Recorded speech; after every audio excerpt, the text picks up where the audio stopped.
পাবনার কাশীনাথপুর বেওয়ারিশ পাগল এবং ছিন্নমূল মানুষের জন্য নিজ অর্থায়নে ভ্রাম্যমাণ আবাসন নির্মাণ করে দৃষ্টান্ত স্থাপন করলেন বিশিষ্ট সমাজসেবক এবং পাবনার কাশীনাথপুরের ফাতেমা সিন্ডিকেটের কর্ণধর মোহাম্মদ শফিকুল আলম খান টিটুল। এর আগে প্রচণ্ড শীতের হাত থেকে বাঁচাতে ভ্রাম্যমাণ বেওয়ারিশ কুকুরদের জন্য আবাসন নির্মাণ করে সবার নজর কাড়েন তিনি। তার এমন মহতী কাজের প্রতি অনুপ্রাণিত হয়ে উক্ত কাজের শুভ উদ্বোধন করতে ঢাকা আসেন সমাজসেবা অধিদপ্তরের মহাপরিচালক মোহাম্মদ সাইদুর রহমান খান।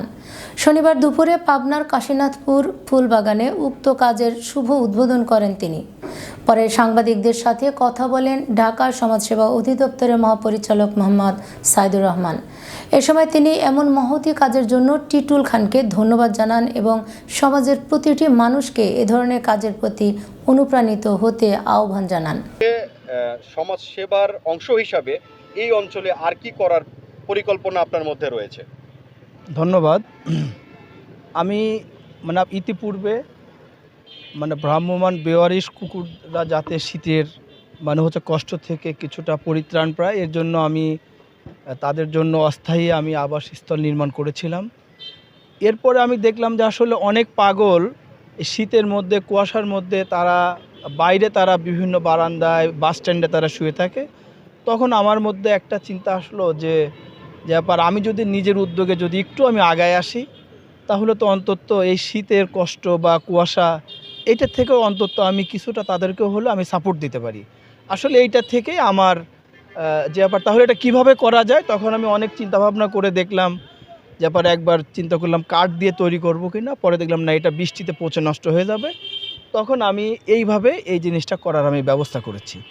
আগামীতে আমার এই খাল বিল এবং এগুলো নিয়ে পরিকল্পনা আছে, যাতে আপনার ভূগর্ভস্থ পানি যাতে কম উত্তোলন করে, যাতে খাল বিলের পানি ব্যবহার করলে তাহলে আমাদের পানির লেয়ার কমে যাবে না। ভবিষ্যতে শুষ্ক মৌসুমে অনেক এলাকায় টিউবওয়েলে পানি ওঠে না। ভবিষ্যতে আমার এই বিষয়ে আপনার সচেতনতামূলক সামাজিক কার্যক্রম করার চিন্তাভাবনা রয়েছে।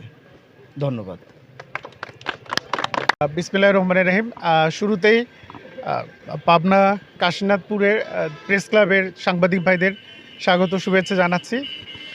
আপনাদের নিশ্চয়ই মনে আছে যে গত 8ই জানুয়ারি আমরা এই স্থলেই ছিন্নমূল যারা কুকুর ছিল, শীতে যারা কষ্ট পাচ্ছিল, রাস্তাঘাটে ঘুরে বেড়াতো, তাদের বিষয়টা প্রথম টিটুল খান, আমাদের কাশীনাথপুরের বাসিন্দা, উনি একজন কলেজের শিক্ষক এবং উনি জনসেবা করে থাকেন এবং তার জনসেবার মধ্যে যথেষ্ট আন্তরিকতা আছে, অভিনবত্ব আছে, ইনোভেশন আছে, যেটা বহিঃপ্রকাশ আমরা গত 8ই জানুয়ারি দেখেছি।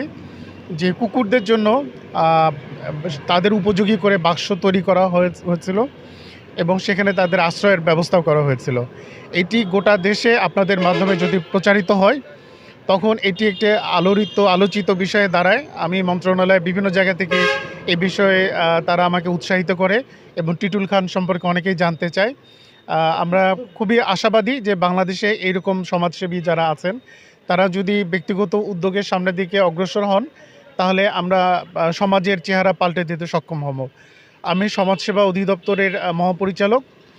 আমরা সাধারণ মানুষের জন্য অনেক সেবা প্রদান করে থাকি। আপনারা নিশ্চয়ই জানেন, আমরা বছরে 12,000 কোটি টাকা যারা ছিন্নমূল মানুষ, যারা প্রান্তে বসবাস করে, যারা অসহায় মানুষ, তাদের বিভিন্ন ভাতা প্রদান করে থাকি।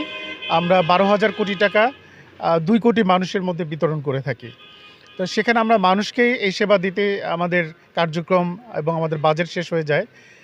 কুকুর বা এরকম প্রাণীর বিষয়ে আমরা কখনো স্টেপ নিতে পারি নাই।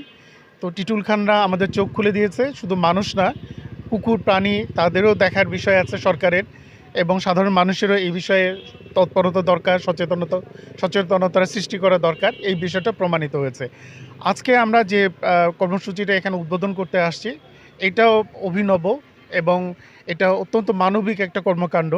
আমরা জানি যে সমাজে যারা বসবাস করে তাদের মধ্যে পাগলদের ব্যাপারে কারো কোনো উদ্যোগ নাই। তারা যত্রতত্র ঘুরে বেড়ায়, তাদের জন্য আশ্রয়ের ব্যবস্থা নাই, তাদের সাথে আমরা দুর্ব্যবহার করে থাকি। এই ছিন্নমূল মানুষগুলোর জন্য টিটুল খান যে ভাবনা চিন্তা থেকে তার নিজস্ব অর্থায়নে যে উদ্যোগ গ্রহণ করেছে এবং যে আশ্রয় এই টেন্টের মতো করেছে, চমৎকার একটি আয়োজন। আমরা এটা দৃষ্টান্ত হিসাবে সারা দেশে যারা আছেন তাদেরকে আমরা এটা অনুসরণ করতে বলতে পারি, এবং আমরা সরকারি তরফ থেকেও এই বিষয়গুলো আমাদের আরও নজরদারিতে আনা দরকার, আমাদের তালিকাভুক্ত করা দরকার। সেই বিষয়টা আমাদের এখানে এসে আমার কাছে এটা মনে হচ্ছে যে আমরা এই বিষয়ে ইনশাল্লাহ উদ্যোগ গ্রহণ করব। পরিশেষে আমি টিটুল খানকে আবারও সমাজসেবা অধিদপ্তরের পক্ষ থেকে অভিনন্দন জানাই যে এরকম চেষ্টা যেন তার অব্যাহত থাকে, এবং এটা আমরা যেন মডেল হিসেবে সারা দেশে এটা আমরা প্রচার করতে পারি। ধন্যবাদ।